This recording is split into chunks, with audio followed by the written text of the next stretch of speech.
even before there is a deal to announce here, if there is a deal to announce here, Israel's Prime Minister Netanyahu took a preemptive verbal strike at it today with a very tough statement denouncing the negotiations.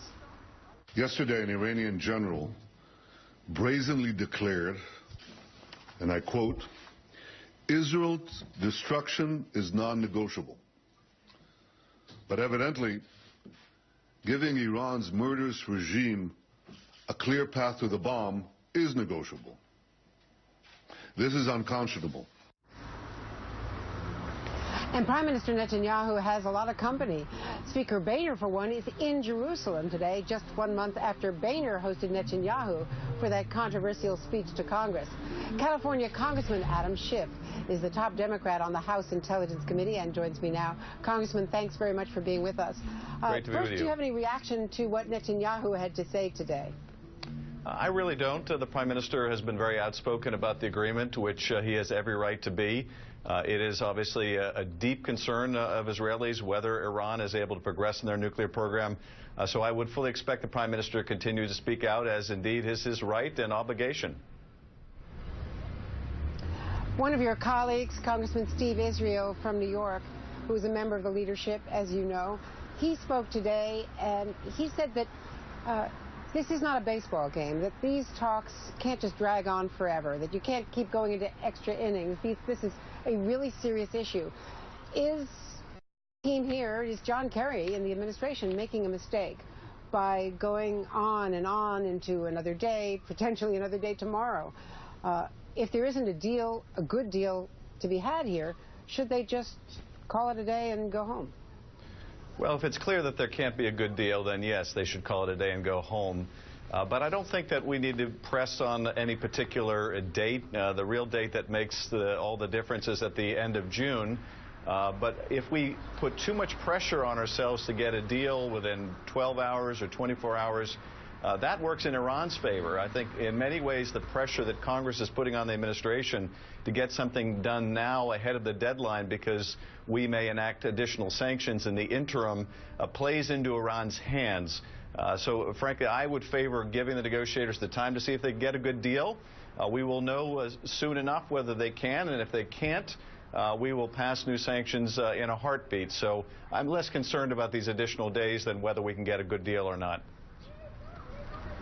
Of course, as we've been pointing out, it was the administration, the negotiating team, that set March 31st.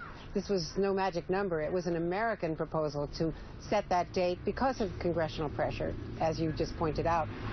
What would happen if, as part of this deal, as is being discussed, President Obama does agree to phase out the U.S. sanctions that were imposed?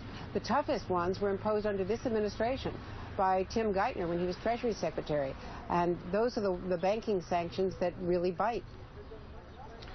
Well, a lot will depend on whether this is part of a deal that Congress views as a good deal. I think if Congress comes to the conclusion this is not a good deal, the administration has given too much or Iran has given too little, then you will see additional legislation that attempts to tie the president's hands.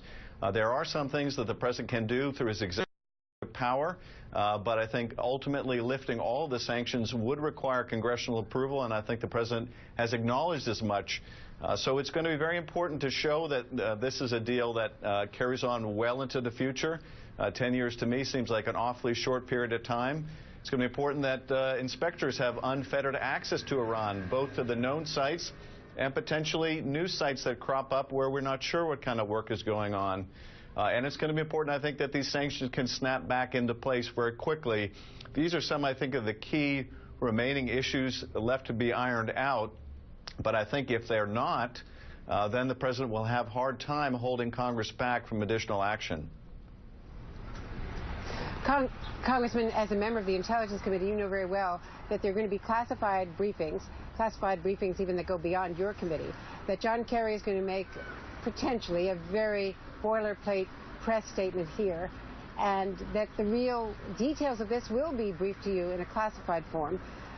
What can you do about that when the critics, to put it kindly, are going to come right out and potentially distort what has been briefed to you? And I'm not sure once you've learned about it in a classified way, you're going to be able to respond. How is the administration going to defend this against those who, cherry pick and take things and put it in the least positive context? Well, I think the most important arguments are frankly going to be those that are made not in closed session but are made openly to the American people and to the world, and that is, what are the basic parameters of this agreement? The classified briefings, I think, can shed light on some of the technical aspects. Why do we believe that this certain combination of centrifuges and curbs on research, etc., will limit the breakout time to no less than a year?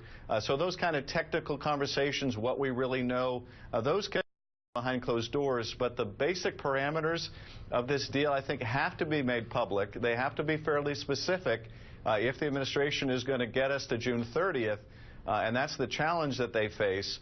But I don't think, frankly, that classified conversations are nearly as important as what the parties are willing to say publicly. Adam Schiff from the Intelligence Committee, thank you very much, Congressman.